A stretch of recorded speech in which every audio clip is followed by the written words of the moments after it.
Oh, man. Oh, my God. This is going to be so hard to do. Oh, the All-Star game. Let's go. The All-Star game. We got it. The All-Star game. What is up, everybody? Welcome to a Summer League edition of the Losers Lounge. We're back in the Losers Lounge, fellas. It feels so right. It feels so nice. Does that count? Does that count as a Losers Lounge? Really? Yeah. I think both teams are losers in this situation. Oh, no. We've got our eyes on the prize here in Denver, Deb. Maybe you've let up your expectations. But I expected, Deb, each and every time a team takes the court with the name Denver on the front, even if I don't know any of them. Yeah, literally any of them other than two guys. So we're going to have to break down all of the action from those two guys. Summer League is here, guys. Summer League is here. But we're presented first by DraftKings Sportsbook, America's top-rated sportsbook app. You can see it right there above Dev's left shoulder. Point to it, Dev. I knew he was going to do it wrong. I knew he was going to do it wrong. That's why I did it. Use promo code DNVR, whatever it is that you sign up. We are mere hours away from, by the way, you can see us right now. Eric has what is this artwork that you are? This is a big painting that's in my living room. It's Pedro Martinez along with two manatees, a mother and a child manatee, holding a 40 ounce under. I gotta big screen this so we can really get. This was painted specifically for me by my friend when I lived in Boston, and it's San Pedro and two manatees holding a 40 ounce. Wow, incredible. Yeah, I know. Dev, you got to step up your game. I mean, you don't have anything close to that in the background. Yeah, a 40, I just can't get that. And then it's like baby animals with the 40 and guessing a baseball player. Like there's a lot going on, man. There's a lot going on. I'm a complicated fella.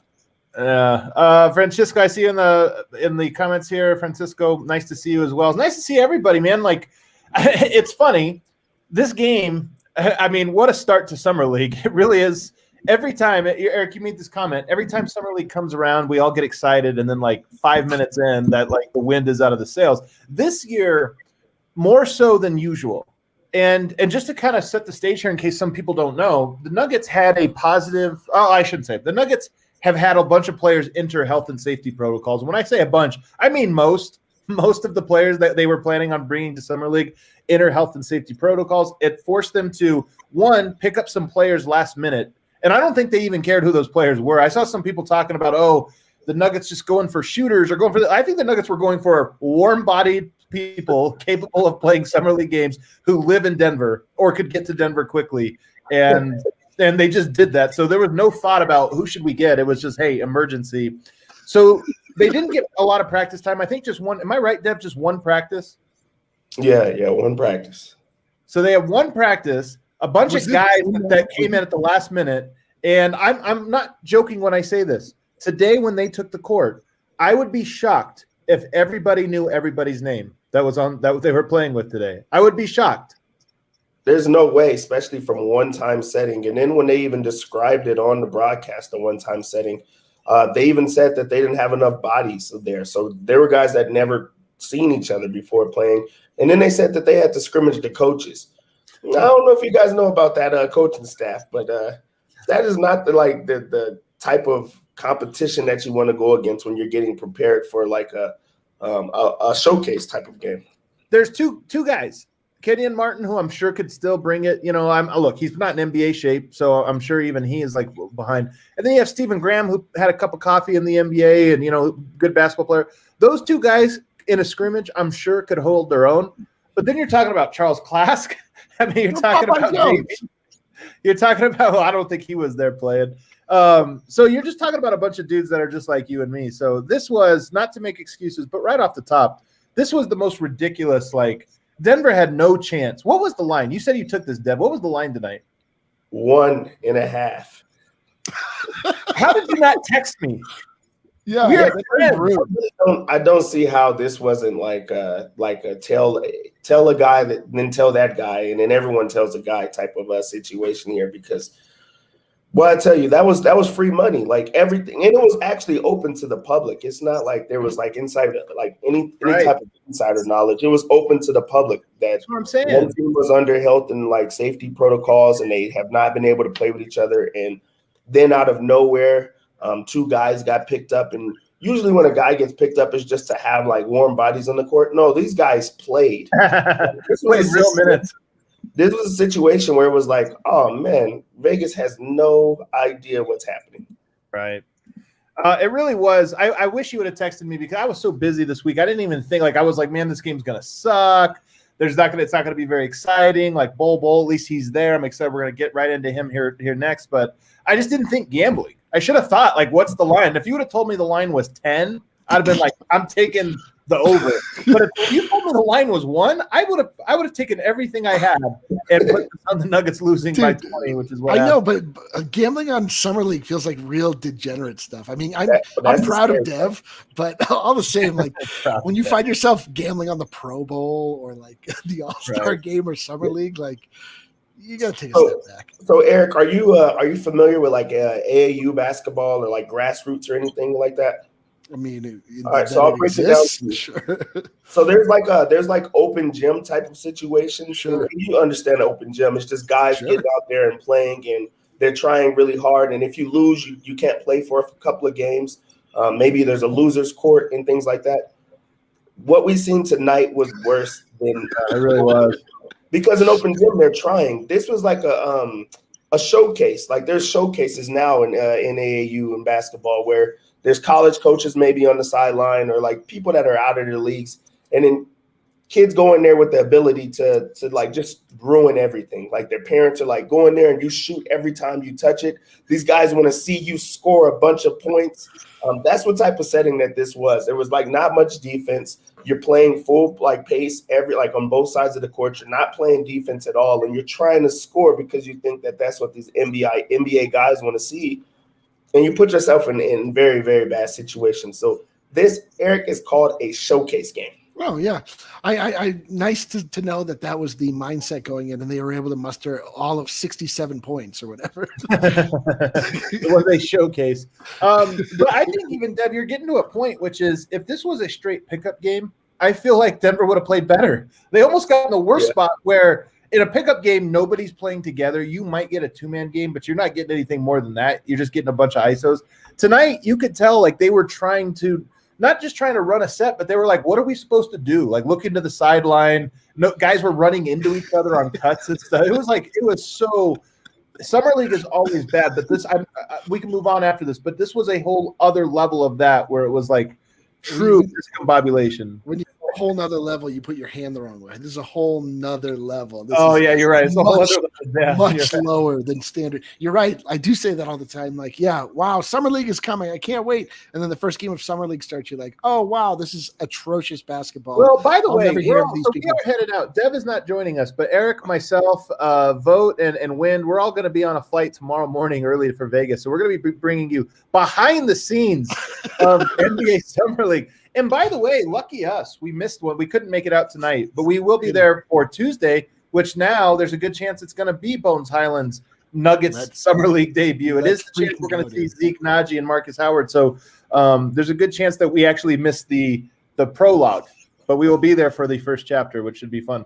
But let's move on, guys, because as much as I put all of those caveats in there about all the excuses of why this was going to be bad, why this was going to be ugly, the story tonight is that Bol got an A+ opportunity. Everybody else out the way, like, okay, we're going to play through Bol. We heard Charles Klask earlier last week say, hey, he's going to be our Jokic. We're playing through him. I thought, okay, I'm so curious to see what he's going to do. Second half was better than the first half. I'll give him that. Second half showed me something. But overall, Deb, how would you grade what you saw from Bol tonight? I think it's a lot of what we see from Bol every single time. Like, it's either really, really like there's just moments that he's really, really good, or there's just moments that he's atrocious. There is no middle, like nothing in between those two things. Yeah. He's like even when he was bad in the first half, he was great defensively. He's like trying hard. He's using his length and athleticism where he's altering so many shots, even if he doesn't, get his hand on it. Like he makes sure that guys like know that he's there. But then there's just those lackadaisical moments where it just doesn't look like he wants to play basketball or he has any interest in the game. It did start coming along for him in the second half. He was really, really aggressive. Right. Things started to get going for him. And I think that you could see the joy in him when he understands that everything is around him. Like he got the ball every single situation, and he can score in those type of situations. He can make things happen.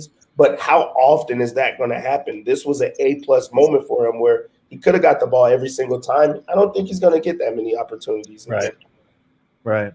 Eric, what do you think? How would you judge Bol? He said, so I was surprised. Dev said he felt like he was flying around. Did you feel the same way? I mean, in the second half, a little bit, just more than anything, I was like, man, like the thought of having a 7'2" guy that just like only plays around the perimeter on offense. I'm like, what is this? This is insane. Like there was no semblance of offense. Like you were saying, there was no 2-man game. There were no passes. Like people were just sort of like driving in and maybe taking terribly contested layups, not making them. So, I mean, like he started to get involved a little bit. He looked a little bit like, okay, he still made terrible decisions, like very, very ill-advised 3-point shots. Like, I don't know. I have a hard time even taking anything from this game from anybody because like it was just such a joke. It was so discombobulated. Yeah. Well, guy, I never know, Harrison, when like somebody joins late, I never know whether to leave you backstage before I can bring you on or just bring you on. Just bring me on, man. I might have jumped the gun a little bit, but guys, ladies and gentlemen, Harrison Wind. Harrison Wind is here. The crowd goes wild. Absolutely. For Harrison. See, based off that rant I just heard from D-Line, he stopped watching the game at halftime, which I perfectly understand. Right. I perfectly understand, but that's my initial read. So we actually are just getting into this now, Harrison. And by the way, Harrison was on the Zoom call. We'll get to what was said on the Zoom call here in just a moment. But he's post-game. We don't have to get to that if we don't. I expect a full breakdown of that. But no, Harrison, so we're talking about Bol. Just how would you evaluate his night tonight? Yeah, it was underwhelming at times. I thought the first half was really rough. I mean, the first half, I was like, what are we doing here, man? The second half, I thought he showed some signs. It looked like he got a little more comfortable. I mean, he got the line 14 times. Yeah. So that's something. I think big. That's something for sure. He had that coast-to-coast layup. He had an and one. I thought he showed some things in the second half, but still got a ways to go. Still got a ways to go for sure. Yeah. So I want to say this because I only put like 2 tweets out in this whole game. I probably should have tweeted a little bit more, but and they were harsh on Bol because I'm watching that first half. And here's the things about Bol that we know now from having him in Denver for a couple of years. He sometimes his body language is not great. And some guys are this way, right? Like they just don't have good body language. You can read into it too much. His hustle isn't always great. His physicality isn't always great.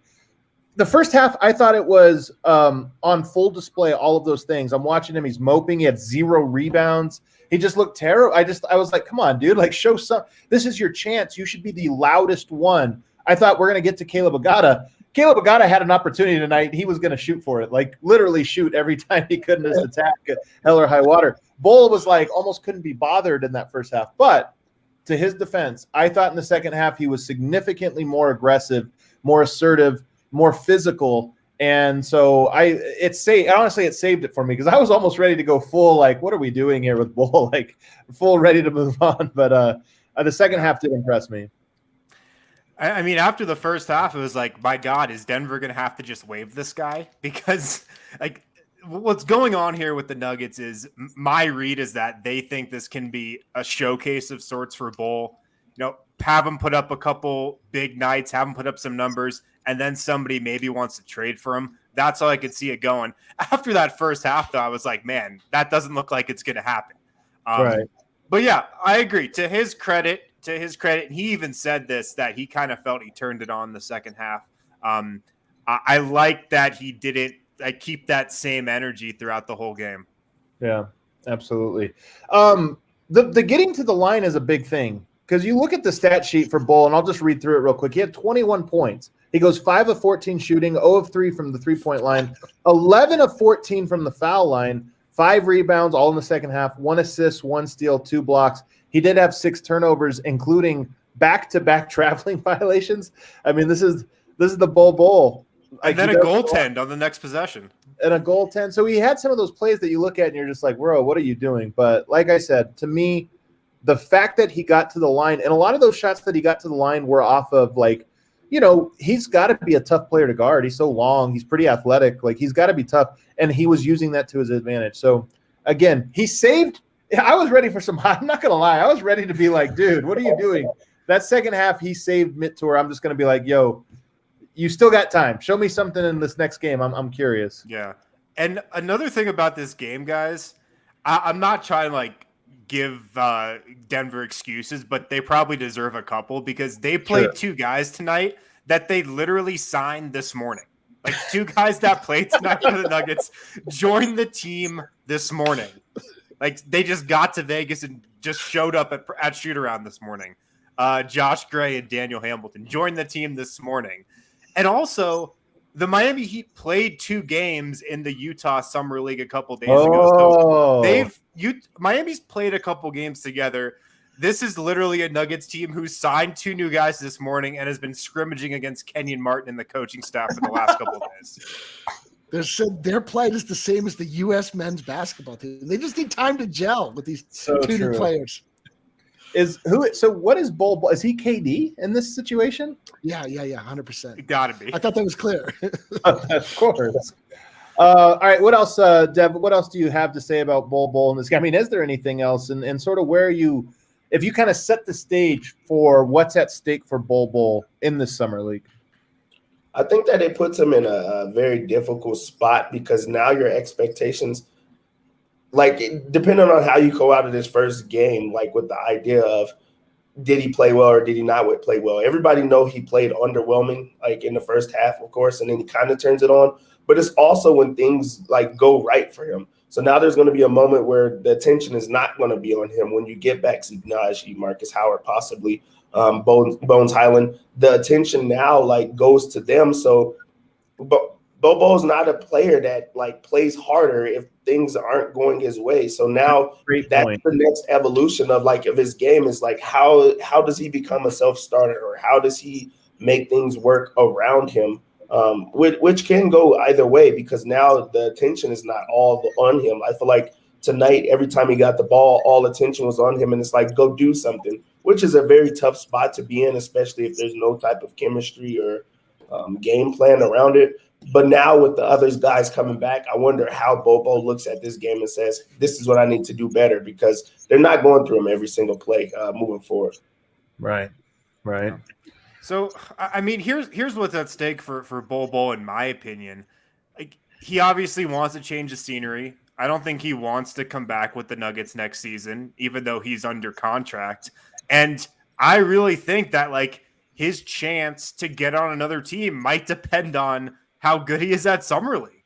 You know? Right. If he has a good Summer League, I think he's hoping, and I think the Nuggets might also be hoping that another team shows some interest and they can trade him for something because I don't think that interest was there on draft night for sure. So his ticket to getting out of Denver, which I think is what he wants, and to getting playing time somewhere else is playing really well this week.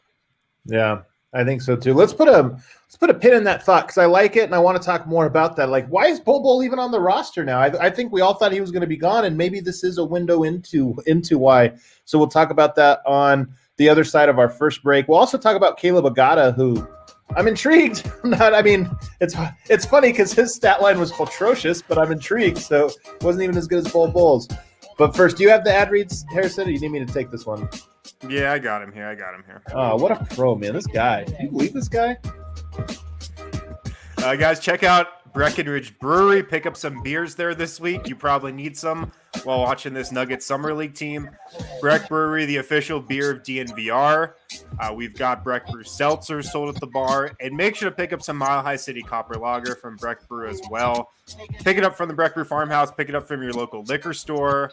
The Mile High City Copper Lager in that Nuggets Skyline blue can. You can't miss it. You got to have it this week. Also at Strava Craft Coffee, if you're a first-time customer, DNVR listeners, you guys can get 25% off with the code DNVR25. Strava Craft Coffee packed with CBD can help relieve long-term back pain, neck pain, arthritis, IBS, tons of other aches and pains that you might have. Get it for 25% off if you're a first-time buyer with the code DNVR25. If you're a returning Strava Craft Coffee customer, use the code DNVR20 for 20% off at StravaCraftCoffee.com. I like this Bills in balls. It's an alien. It's the Denver Nuggets, but also an alien. Or is it an ant?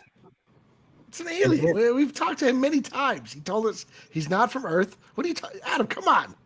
I don't remember this. I have a terrible memory. Jesus, come on. There are some good comments in here. I'm going to get back to some of these here in just a second, but I want to continue our conversation with Bol because you're right, Harrison. I think this is how it works, is that you hope for a guy to show enough in Summer League that some team will take a flyer on him because, let's be honest, he is an unrestricted free agent after this season. He is buried on the bench behind a bunch of bigs. Like I can't envision a world in which he surpasses enough guys to actually be in the rotation this year. I think he knows it. I think the Nuggets know it. So that leads me to think, with how the roster is constructed, that Denver probably wanted to deal Bol this offseason. And I'm guessing there's just nobody that wanted to take a guaranteed contract, of Bol when he's really what he is as a flyer. So I think you're right that this is all about Bol getting out of Denver, which he should want. This should be a thing he wants, which makes that first half performance all the more confusing to me. Yeah, he wants a change of scenery for sure. I mean, that's not hard to tell. That has been hard to tell for this last year. And yeah, I think Denver's tried to trade him, but there's not an offer out there that makes sense. So yeah, his ticket to a better situation is to play really well this week and have more halves like he did in the second half tonight, and get a team to say, hey, why not? And look, he wants to play, and like you said, Adam, he's not going to play in Denver next season. He could play with the G League team, but I mean, I don't think he really wants to go through that again. He's not going to play in Denver with the bigs that are in front of him on the depth chart. There's just no path to playing time here. So yeah, I think it's best case scenario for both sides right now is just a parting of ways. Dev, what does he have to do, though? Because you're hinting at, and I think everybody's hinting at, Bol having a reputation of maybe not being willing to do the things that it's going to take for him to get out of not just Denver's doghouse, but the NBA's doghouse. So what does he have to do? Is it production? Is it attitude? Is it approach? What is it?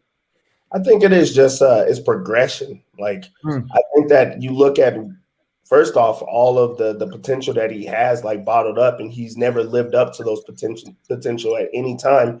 And now you have a whole year of him supposedly having to be better. It's a year and a half really that you're under NBA contending team behind really talented players. You would expect him to come out and be a little bit better. Those small things, those are things that he could actually work on and fix. The attitude, playing hard, looking like he's trying on both ends of the court. Those are things that you just you fix. You could go in with the idea of I didn't get the playing time, or I was sitting behind a really talented team that keeps going to the Western Conference Finals, or they're making noise in the Western Conference, so I wasn't able to actually play. And people understand that, but they don't understand body language. They don't understand why you're not out there making better decision making on the fly and things like that. So I think that Operation Get Bobo the hell out of Denver is not going well for him right now. So this should be what the whole summer league is about, is how do we get this guy in a better situation and showcase him in a way that he can show that he's going to be better. It's so sad too. If you think about Denver as just a place, a destination in the NBA, Michael Malone is a coach that has shown that he's open to playing unorthodox style of basketball. He's absolutely retooled his team around Nikola Jokic's style of play. And Bol has so many gifts that just are not available to most people. And it just feels like I just don't know where he would get a better opportunity. Right. Denver seems like the place for a totally unique player like him to actually get some run. And I don't know if it's, if we're going to play dime store psychologist, which Jokic robbed of us this year by coming in and not moping the first half of the year. So now I guess how are we going to do it with Bol? I just wonder if he's just always been 3 feet taller than everybody else he's been playing against, and like he has never really had to put work in the way that the NBA is proving that he has to. It's like he doesn't really know what to do, or it's just bizarre to me that somebody that is that much more physically gifted than the players he's playing around doesn't just dominate every time he gets on the court. It's so bizarre, man. Well, I think one of the big reasons is he just hasn't played that much. You know, he played it those seeding games in the bubble. He's played a couple G League games here and there. He just hasn't played a lot. And that's the number one thing I really think he has to do is just play. Like he's got to play in the G League. He's got to play for a team that doesn't really care about winning right now. Like the Thunder. Like he'd be a great fit on the Thunder right now. If he can go to a situation like that is his chance to get better and take steps. He's just got to play. Yeah. I think, one thing, and we can move on from Bowl after this because we are starting to get into the psychologist department, Eric. And usually when you dip a toe into those waters, sometimes you can, it's okay, insightful, interesting, but you fully, jump in. You can get messy. But I do think with regards to him, I'm curious to see where he goes next if he is picked up next, because there is always the if you don't work out at one spot, it's the whole thing. Like you have a bad roommate, maybe it was your bad roommate. You get a new roommate, and that roommate's bad. It's like, okay, maybe you're the bad roommate, and that's what's going on. So we have a scenario where if he does go to a new team, I'm curious to see if how he approaches that, and if he takes advantage of that opportunity. I remember Moutier when at the end of Denver. This was highly publicized, but he didn't speak to the media the entire last season he was there. And it was almost like he was throwing a fit. It was almost like he was like, everybody's out to get me, this or that. It turns out he was just bad. And I wonder sometimes if players they can't improve until they admit that there's work to be done for them. And Bol, I think, is maybe one of those. Caleb Agata was the other guy tonight whose name we knew coming into the night. One of two. Eric, I'll start with you this time. Just what did you notice about Caleb Agata? I didn't notice much, man. I didn't catch the very first part of this game. I was going to pick up the bag of equipment that we're going to need to document this epic summer league for everybody. So I saw you guys were impressed by a couple of dimes of his, but I saw him. Impressed might be a strong word. Well, I mean, let me interrupt you here. Let me see if I impress you with this, okay? He played 29 minutes tonight. He was a +3. He was a +3 tonight in a 20-something point blowout. I was talking about the first couple minutes of the game that Eric missed. Agata had one really, really nice play. And I might have been hyping it up in the Slack just to see if you guys were watching. But I'm not going to lie. I thought I might have been on delay. When you put that in there, I'm like, hold on, let me see. Something's coming up here that's awesome. He's talking about that pass. Okay. That was really just a test. I'm not gonna lie, I failed that test when you said, "What is happening here?" I'm watching the wrong game. I had the same thought. I'm like, "Yeah, it looks all right." Okay. I said, "Is it gonna come?" Then there's signs of fight. To where? They're down 20 still. Well, all right. So here's the thing: 21 points, 8 rebounds, 5 assists, 2 steals, 4 of 10 from the 3-point line, only 8 of 22 overall. But he plays almost the whole game. Nuggets lose by 20, and he's a +3. That is impressive. That is impressive. Even if I wasn't impressed watching him, I'm impressed by the stat line. But here's the thing. He, too, just came from the Olympics. He had every excuse in the book, too.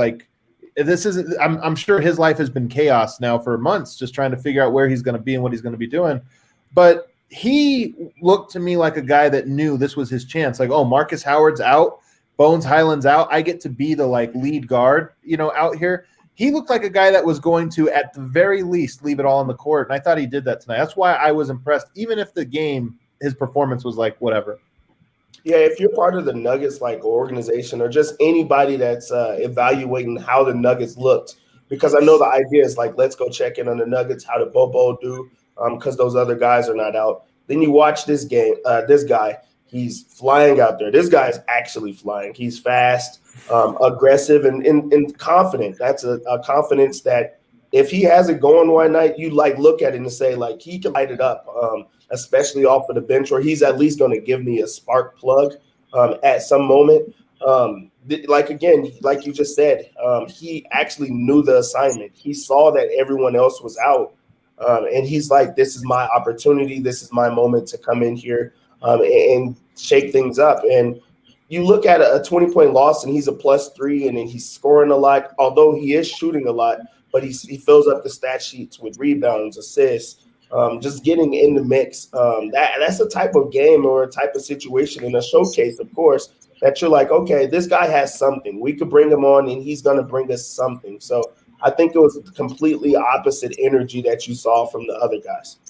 Yeah, I think so too. Yeah. Harrison, were you impressed at all with what he actually did, though? Yeah, I liked a couple things that he did. Had a couple nice passes, a couple steals. He was active. He was everywhere. And I totally agree. I think he looked at this and was like, okay, Bones isn't here tonight. He might be coming back Tuesday. Zeke Naji, another top offensive option, isn't here tonight. He might be coming back Tuesday. This is really my shot. Like, this is my chance to be the guy. And we talked about this on Friday's show. Summer League is a point guard's game. It's really a point guard's time to shine. And he got 22 shots tonight, went 4 of 10 from 3. So shot it pretty well from 3, just wasn't good from 2 at all.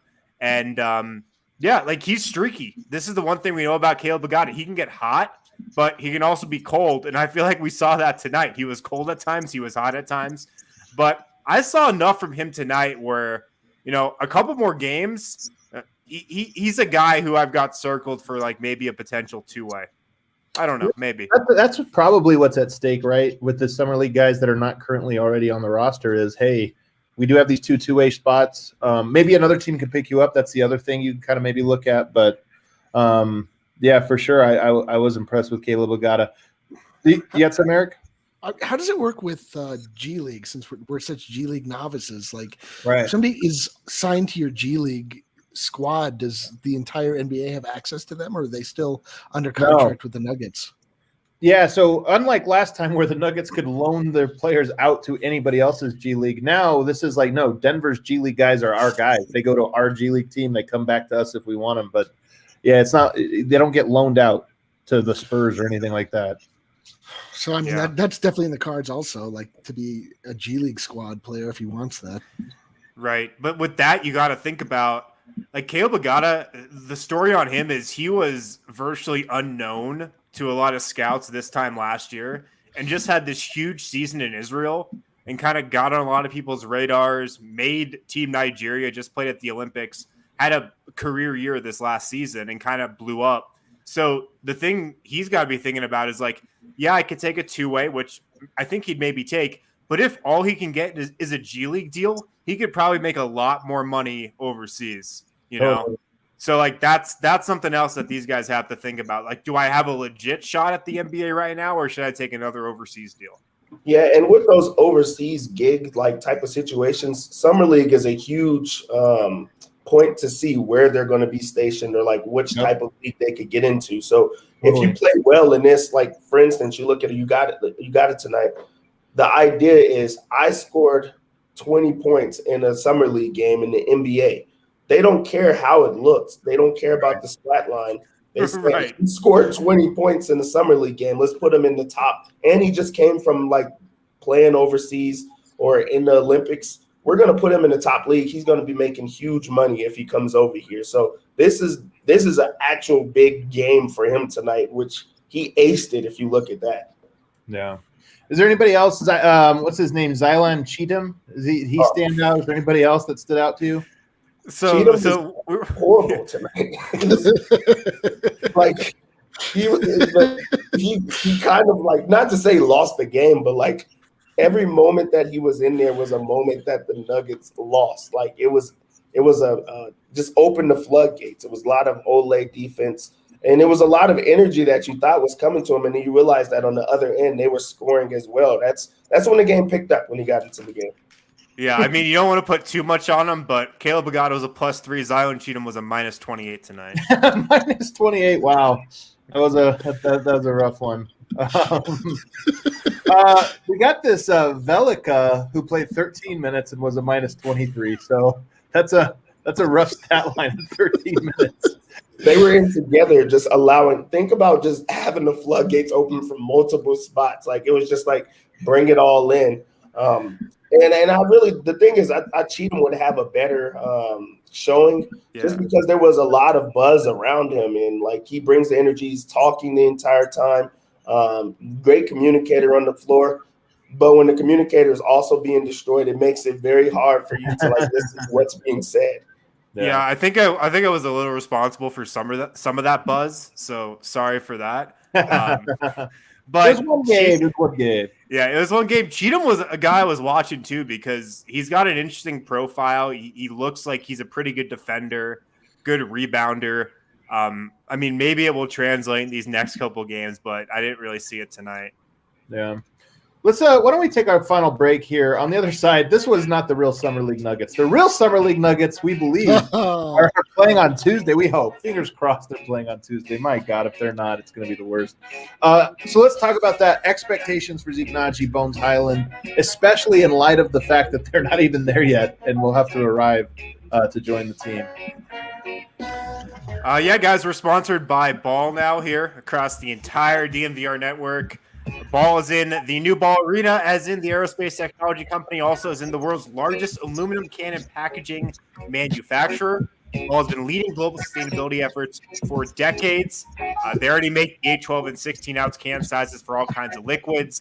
They make those cans in over 30 different sizes at facilities across the world. The Golden plant right here in Golden, Colorado, they make regular 8-ounce, 12-ounce sleek cans, a 24-ounce growler, 12 and 14-ounce aluminum cans as well. Right here in Golden, they're also looking for really smart, really skilled people to work at their Golden plant. You can text Golden to 77222 if you want more info. You can go to jobs.ball.com and search for Golden. That's jobs.ball.com and search for Golden, or simply text Golden to 77222 if you want to work at the Ball plant right here in beautiful Golden, Colorado. Right now at Manscaped, they got tons of great deals going on for DNVR listeners. Right now at Manscaped, DNVR listeners can get 20% off plus free shipping with the code DNVR. You can use that at manscaped.com. That's 20% off plus free shipping with the code DNVR at manscaped.com. Make sure to pick up the Lawnmower 4.0. It's got that 4000K LED spotlight. It's got the really fast motor. I think it's like 3,000 RPM, super fast. Different blade length, sizes 1 through 4. You get the travel bag if you get that performance package 4.0 as well. Get it all for 20% off plus free shipping with the code DNVR at manscaped.com. 20% off plus free shipping with the code DNVR at manscaped.com. Can I go to this comment that's very Manscaped appropriate? Is it odd that they play in Ball Arena? Now they're in Cox Pavilion? Now, like, so much about tonight was perfect, though. They played at Cox Pavilion. The Nuggets played at the same time that the Lakers did, so you just know nobody was watching that game. Oh yeah, hell yeah! Lakers are playing at Thomas and Mack at the same time, so it was perfect. That is perfect. Finally, at DraftKings Sportsbook, America's top-rated sportsbook app is putting new players in the center of the action with $200 in free bets instantly if you bet $1 or more on any college football game. College football around the corner, guys. So to celebrate, DraftKings Sportsbook is hooking it up. They're giving all new players $200 in free bets instantly. All you have to do is place a bet of $1 or more on any college football game, no matter what. As simple as that.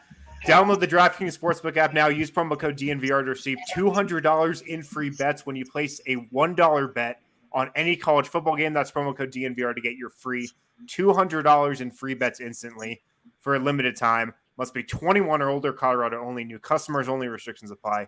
See DraftKings.com/sportsbook for details. And if you have a gambling problem, call 1-800-522-4700. It's cool to see. I'm reading the chat here as you were doing those, and it's cool to see we had some people at the game tonight, it looks like, which is pretty dope. And hopefully there'll be some people. I don't know. Usually people show up for the Wednesday or the weekend one, and then during the week it's a little bit less crowded. So hopefully some people will be there. If you guys are there, by the way, on Tuesday, come give us a shout, man. We're going to be there. So come up and say hi to us. Maybe we'll have some cams, some mics. We'll have some stuff going on. So you never know when you'll be part of an impromptu fan vote. or maybe something else. So it should be good. I also saw somebody in the chat bring up Peyton Manning's Hall of Fame speech today, which, by the way, was also happening this afternoon/evening. I gotta say, did you guys get a chance to watch it? I haven't. No. Oh well, okay. Dev, did you watch Peyton Manning? All right. Well, I guess I'll take this one solo here, guys. It was absolutely fantastic. Get out of the screen. Get off. Get away from me here.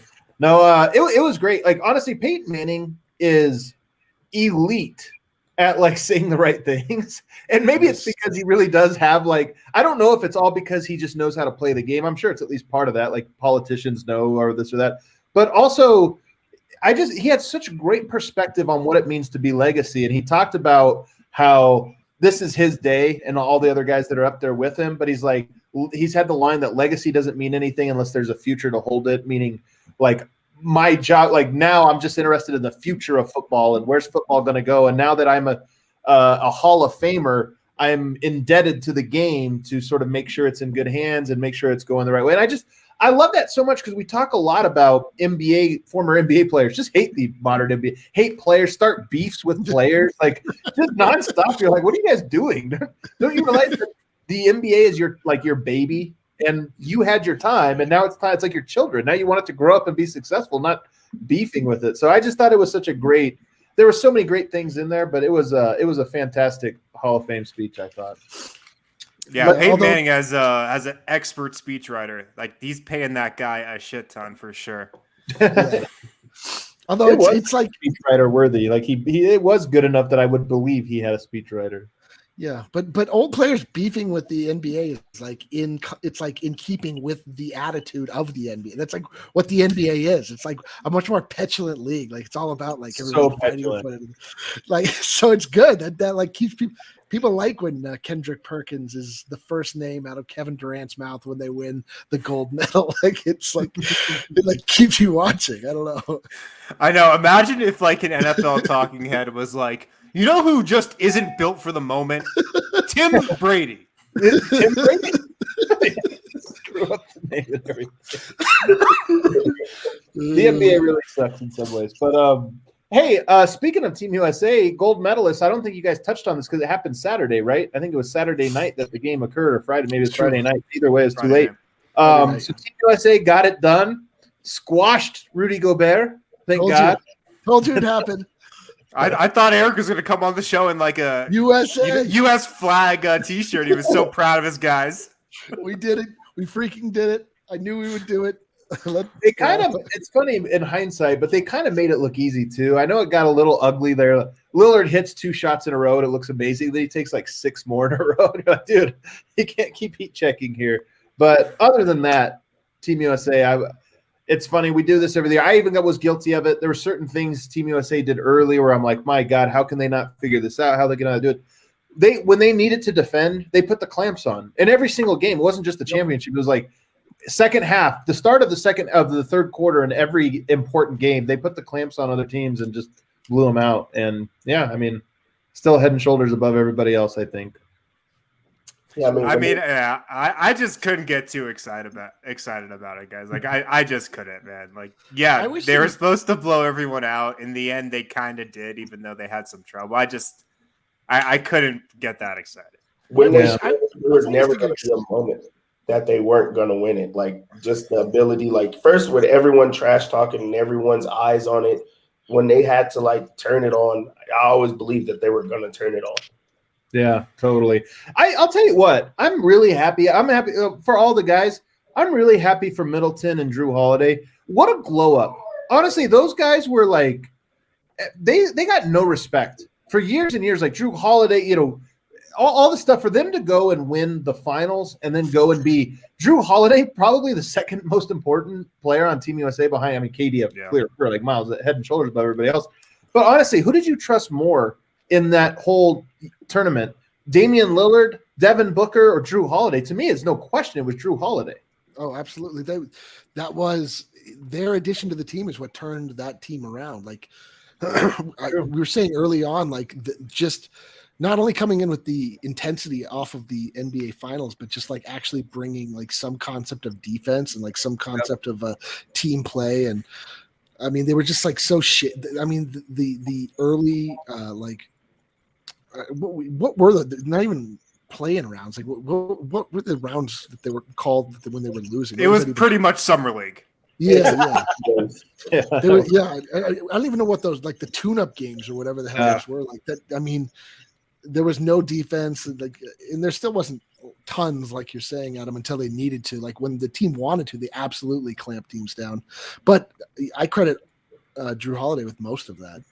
Yeah, he was super important. Super important. Yeah. Let's move on now, guys. So we hope that Bones Highland, Zeke Naji, Marcus Howard will be available for Tuesday night's game. I think there's a good chance that they will be. I mean, do we have an update on that, Dev or Harrison? If you guys have an update, it's TBD still. So I think Tuesday, best case scenario. I asked Charles Klask about it in the post-game media availability. I was just hitting him with the hard questions left and right. I asked him about it. He said potentially Tuesday. So I think that means Bones could be back Tuesday. I think Zeke could be back Tuesday. I wouldn't expect to see Marcus Howard, though, due to health and safety protocols. But some of the other guys, I think they could get back Tuesday. Okay. So it's interesting because now, even if they are back, probably will go into a game without a practice. No matter what, we kind of reset everything now for Tuesday if they're back, where it's not like you build off of this win or this game. You just go right into another probable shit show. But what's a realistic expectation for Bones? And maybe what is the thing that you are most interested in watching? Well, first you have to set the expectation for them not to be as high as you want it to be. Just for any of these guys right now, they're coming back from quarantining and not being able to play for a week or so, however long the new protocol is. So I think that you should temper those expectations. But also when you look at a game like today and you just see guys going back and forth, there's not really the idea of defense or trying to like showcase yourself on that side of the ball. This is like a perfect setting for the type of like players that the Nuggets have. Zeke Naji, the game just seems to come easy for him. He's going to be like a vet out there with these type of guys. Bones, this is an up and down type of player that loves the street ball type of games that will be able to showcase himself and score with the best of them. So that'll be fun in itself. When Marcus Howard comes back, I'm not sure how him and Caleb are going to be on the court at the exact same time. There's not enough balls for them, but there's going to be like elite scoring and the ability to put points up on the board. So I think that's just going to be fun. That's a game that you just play the over blindly and just go for it. But I think the expectation should be lower and just see what happens. And then maybe in the next game, that's when you're like, okay, this is the real thing. Eric, what do you hope to see from Bones? You're a Bones guy. He's your guy. I know this from talking to you. You're a Bones guy. I'm a Bonesman. I think everybody knows that about me. I just want to see it be exciting. I mean, it's really impossible to take anything from Summer League. I've learned this now time and time again. I've seen players absolutely flash in Summer League and have it not translate even a little bit to the NBA. I've watched MVPs of Summer League just fall out of the league shortly thereafter. But Ian Clark, Skeeta, there's been so many. Yeah, man. But I just want to see him hit some deep shots. I just want a little life injected into this team so that it's fun to cover, fun to talk about. There's I really don't know what we're pulling from Summer League period. Zeke Naji, he comes in, he looks steady. It's okay, we already knew that about him. I don't know what bearing anything that happens in Summer League is actually going to translate into this Nuggets next season because so much of the team is already established. I just want some excitement, man. I just want to I want there to be some crazy Bones highlights that we just get hyped and we start running around on the strip and asking people about. Is that too much to ask? Maybe. Yeah, it might be actually. Harrison, what do you expect? I think we're going to see Bones have a similar game stat line to what Caleb Agata did tonight, to be honest. That's the type of game I see Bones having, just getting up a lot of shots, looking to score. He's going to have the ball in his hands a ton. Look, Denver really needs some excitement, some playmaking from their backcourt. So I got the feeling that if Bones can play Tuesday, they're just going to give him the rock and just let him do his thing. And like, this is really the environment that a guy like him should thrive in. Summer League, it's all about the guards. It's all about the point guards. He's going to be able to get out in transition. He's going to be able to get to the hoop. We know he's got the range. So what Caleb Agada kind of did tonight, how he played, I expect that to be how Bones plays. What about Zeke Naji? One of the things that watching tonight reminds me is players like Zeke Naji, man, they just never shine in Summer League. Like almost never. Guys that are expected to like cut and whatever, like they just don't stand out. So is there anything specific you look for, Dev? I think that there's the argument of basketball players versus hoopers, and Bones, he's a hooper. Yeah, for sure. Naji is a basketball player. So those are not situations where you want him trying to go out there and be anything that he's not. Like, it's okay to be boring. It's okay to work on the things that you're going to be good at or what the team is going to need you at, and leave the hooping stuff for those guys in those type of settings. So I expect Zeke to go out there and be boring, but it's going to be efficient. He's going to do the things that like got him into this league, and the Nuggets are going to look at it and say, okay, this is what we need from him. This makes sense. Opposed to a guy like Ugata or a person like Bones that's out there and just getting it. Yeah. I'm still excited for it. I mean, I know, Eric, it's funny because we have our group chat. We even have this show. I think people can see it. There's like a little bit of disappointment. Maybe it's the smoke in the air. Yeah. Maybe it's the fact that the Nuggets, are playing guys whose names we can't pronounce, nor do we know who they even are. I've never heard of them. Maybe it's because they just signed guys and it's just hard, whatever. But all that being said, tonight, it felt like tonight didn't count. I'm excited for Tuesday, the real Summer League, to get here. And I'm even more excited to get out there and hopefully provide you guys with a little bit of a backstage look at what Summer League's like. It's one of my favorite weeks of the year. And, just see what's going on. Get to talk to some of the team. I see some people in the chat talking about Michael Porter's extension and people getting worried. I don't think you can tell me if you feel differently than this, Harrison. I really don't think I think it's much ado about nothing. Denver has until October to get that deal in place. I don't think there was ever an urgency. I know a lot of people are reading into it saying, what does it mean, this or that? Personally, and from the conversations I've had, it was always expected to be along this timeline, as in free agency, the draft, get everything out of the way, even Summer League. And then, of course, they've been hit with this craziness with health and safety protocols. So I personally am not concerned about it. Harrison, do you feel differently? No, I'm not worried about it either.